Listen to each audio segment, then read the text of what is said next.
देखिए हम लोग मिथिलावासी हैं। इसी पर एक गाना मुझे याद आ गया है, मैं गा रही हूँ।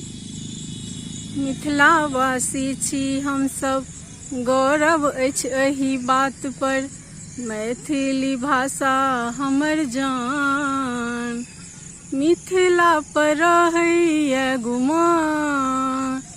मिथिलावासी छी हम सब, गौरव अछि एही बात पर, मैथिली भाषा हमर जान, मिथिला पर रहैया गुमान।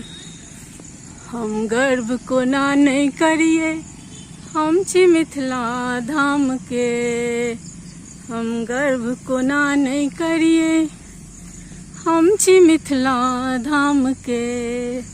जत शिव के कहै छनि उगना,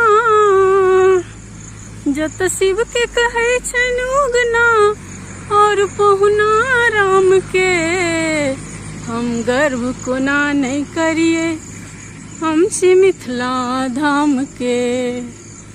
देखिए फ्रेंड्स, दूर है बगीचा तो पैदल चल के आना पड़ा है, तो आवाज़ मेरा बहुत ये हो गया है खराब।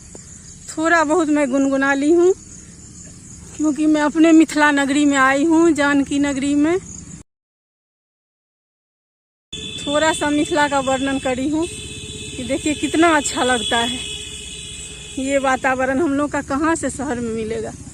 मुझे थोड़ा अपना गांव से लगाव भी ज़्यादा है, लेकिन मजबूरी है कि रह नहीं सकती हूँ।